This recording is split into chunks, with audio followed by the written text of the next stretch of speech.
hey girls, hey guys, welcome back to my channel.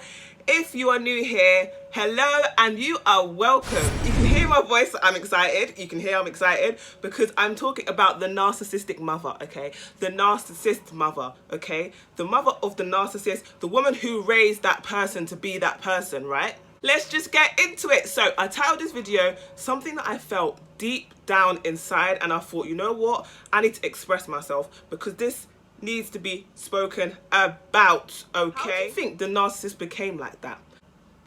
I'm not going to say man because I'm not a man.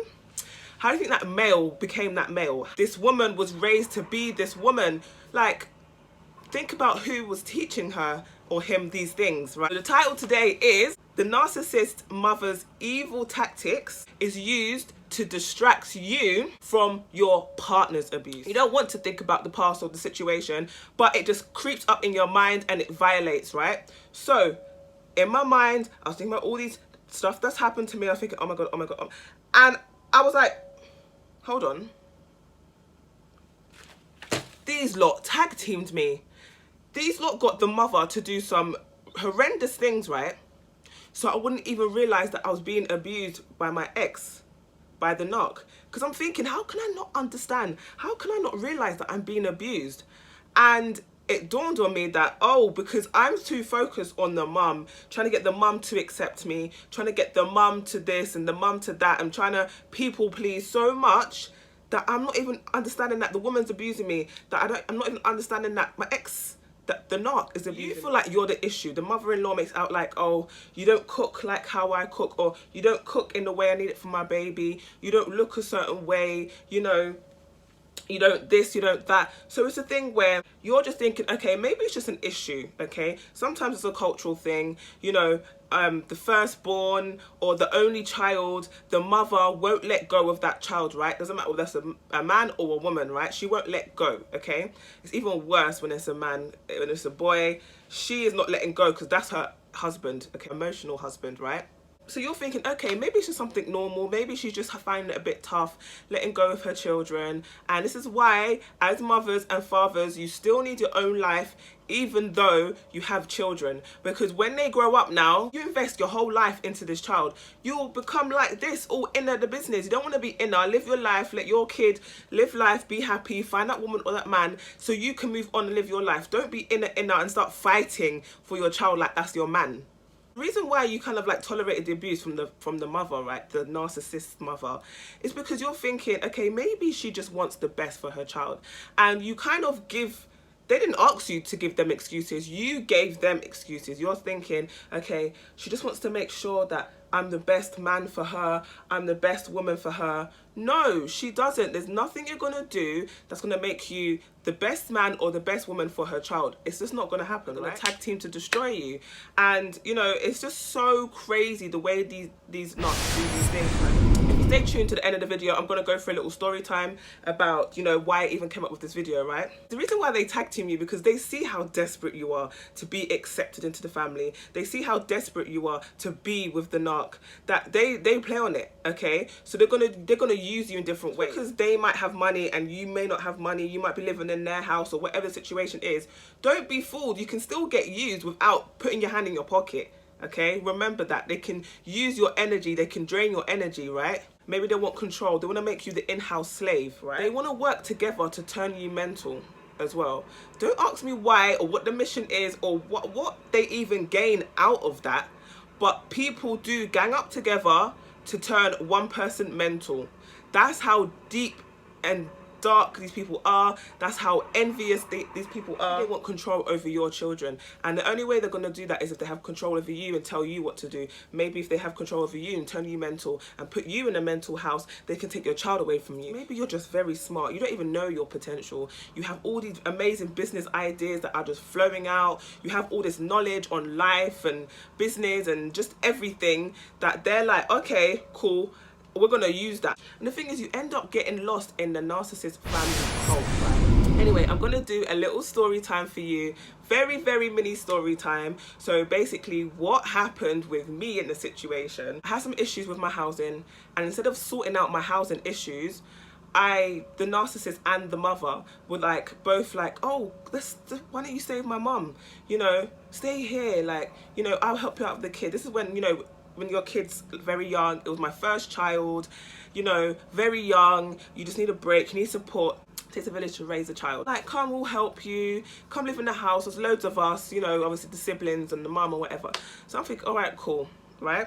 Remember, this is the time where the mum and the abuser are love bombing me together, but it's mainly the mum that's love bombing me at this stage. So she's cooking me meals, she's, you know, buying me gifts, like, you know, she's just being a great mother-in-law, right? I end up moving in. Remember, I've still got my own place, so I'm still paying rent for my own place, but I've moved in with her. Okay, I've left the house.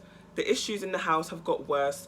I've gone to bed at a very late time because I came back cleaning. You know, when you leave your house for a while, it gets a bit crazy. You want to deep clean and get yourself settled back in the house. I think I was gone for a couple of months. I wake up and my sofa is gone.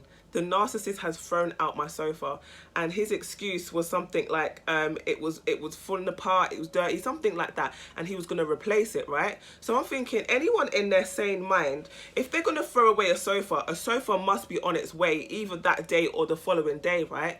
I went weeks without having a sofa.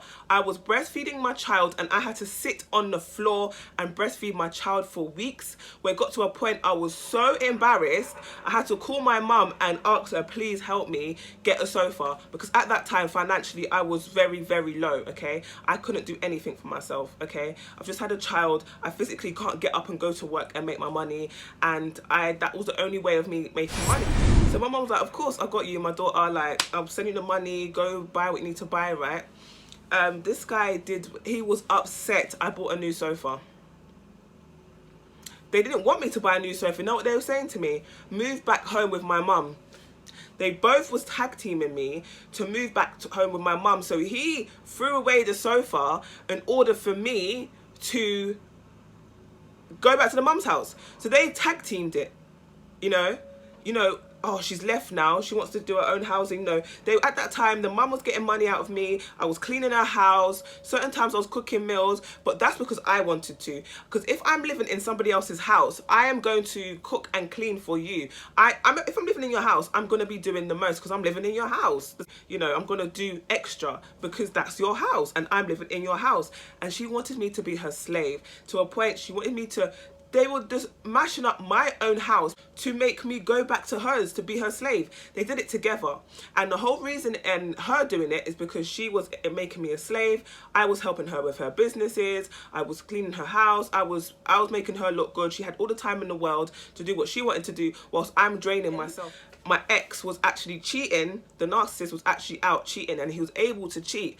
And the only way he was able to cheat, because I have the mum distracting me with the cooking, the cleaning and all that kind of stuff and helping with her business, to a point I'm so drained I can't even be on the narcissist case and ask him, where are you, what are you doing, all that kind of thing. So the mum knew he was cheating.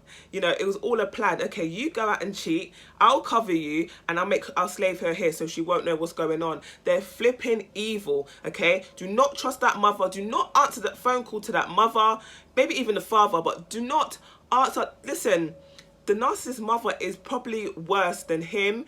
The narcissist mother has more control over him than he even knows, than she even knows, okay? So you need to be very, very, very careful. Certain messages that I get, I know for a fact that is the narcissist mother talking through the narc. That's not him.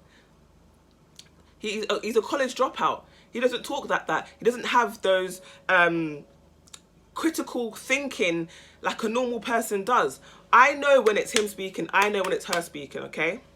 The woman is evil. She'll use her evil tactics, yeah, to distract you from what's really going on. So when people come out of an abusive relationship and they say, oh, I didn't know I was being abused, people can't put their head around that, especially people who have actually been abused physically. When it's emotional abuse, you don't know what's going on. You just think, okay, you know, I'm helping out the mom, I'm cleaning for the narc, you're so busy becoming their slave, doing their day-to-day duties, helping them with their businesses, helping them with their kids.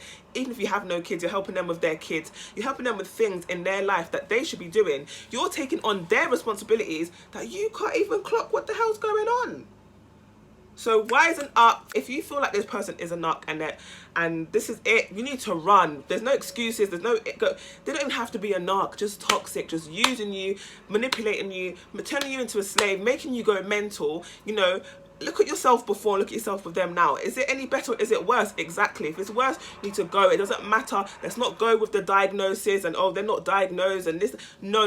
We're not wasting time trying to figure out who this person is. They're toxic. They're ruining your life. They're sabotaging your life, and you need to go.